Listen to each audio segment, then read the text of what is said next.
and this is the video on how to fill out the HBW agreement. We are going to go through this step by step on the paperwork you need to get contracted with HBW, as well as the paperwork that you are going to need to get contracted with American General.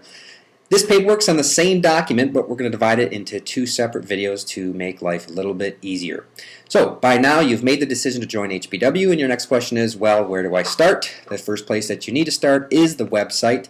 You'll see it is right up here, hbwinc.com. You've been here by now, I hope. Once you come to this website, you're going to see some titles across the top, and you'll want to go to the title that says Sign Up. It'll bring a drop-down menu, and you'll want to click on Sign Up Today. This is going to bring you to the page where you're going to find the HBW agreement and American General appointment. You're also going to see how to get started for unlicensed people, as well as how to get started for licensed people.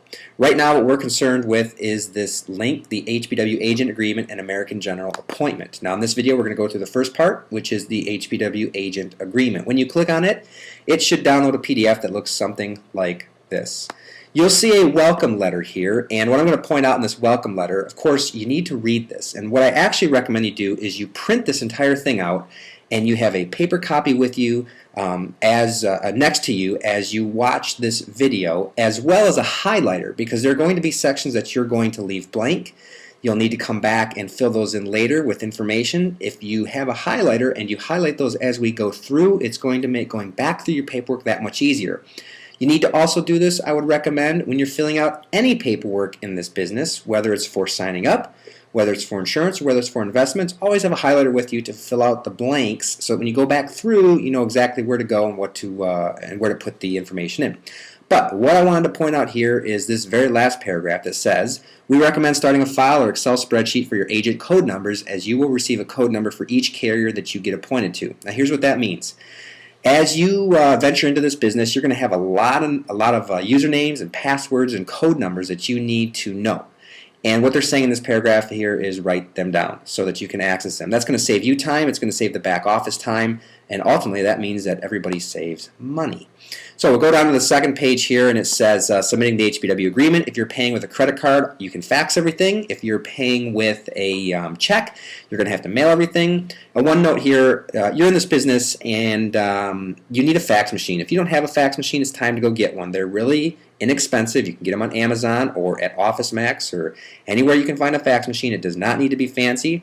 But you need a fax machine because you will be faxing a lot of paperwork in this business. Now, in later lessons in the Academy, I'll show you how you can upload paperwork using your computer. So if you do buy a fax machine, I recommend you buy one that also has a scanner on it so that you can scan documents. And I'll show you again in the Academy later, in later lessons, how to upload paperwork electronically. But the second page here tells you where to fax this entire thing to when you're paying the $49.99 with a credit card. And by the way, that $49.99, nobody's making any money off of that. That's not something your upline makes money off of, and that's something that, or not something rather, you should expect to make money off of when you recruit. That simply goes to pay to maintain the systems, to pay you and keep you in the computers and get the back office staff to maintain your records and so on and so forth.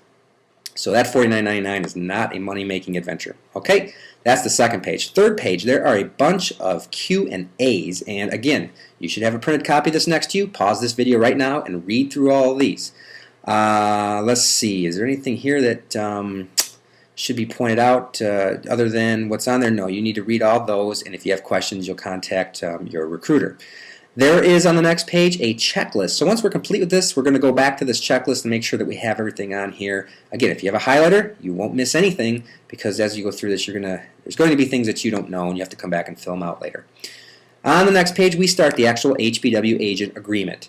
And this is straightforward, as you can see right here. It says all fields are required. So you're going to fill in your Social Security number rather, tax identification if you're a business, first name, last name, middle name, date of birth, business name if you have one. If you don't, you just leave that blank. Home address, business address if you have one.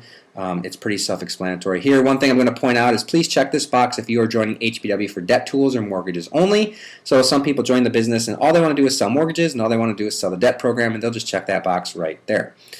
Moving on to the next section, it says to be completed by recruiter. So your recruiter should fill in their last name, their first name, their HBW number, their upline, and then your level right here, if you see where the yellow ball is, your level that you're coming into HBW at, whether that's rep, agency manager, agency vice president. I'm not sure. That's something you should have negotiated with your recruiter. If you're brand new to this business, you'll be a rep.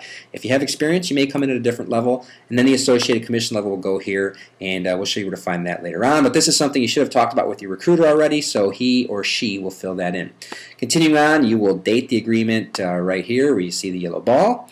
And here is the actual agreement. Again, time to pause the video, read through all this if you haven't done it already as part of your due diligence on HBW.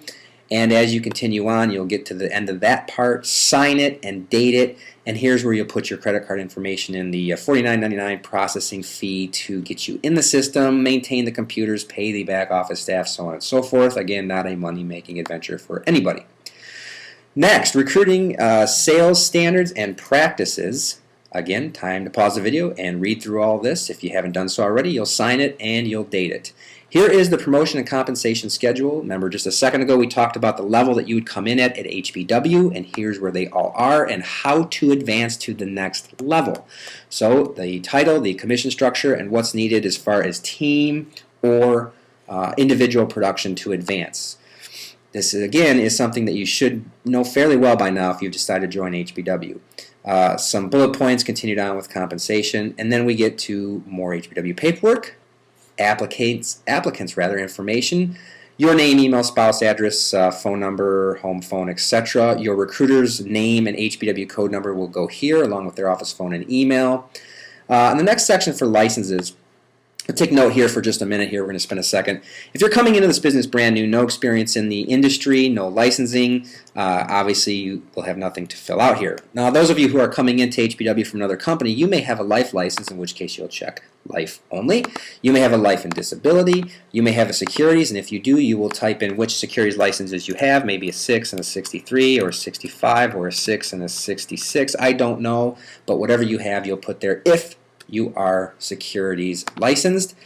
Note right here, it says include a copy of your license. I know it says life only and disability, but include a copy of all your licenses with this paperwork. It just makes life easier for everybody at the home office. Instead of having to come back to you later, they'll already have your licenses. Finally, this last line, rather, it says please list the most recent life insurance companies that you have represented. So if you've represented ING, if you've represented Banner, or any life insurance company, you're going to write that down here. And the reason being, you probably already have code numbers there, and that's going to help the back office staff locate you as they move your appointments over to HBW. And finally, if you're going to mail it, there's the address to mail it to, but we've already had that discussion. Fax it. Okay? That is the HBW agreement paperwork, and next you can see we're going to do the American General appointment paperwork.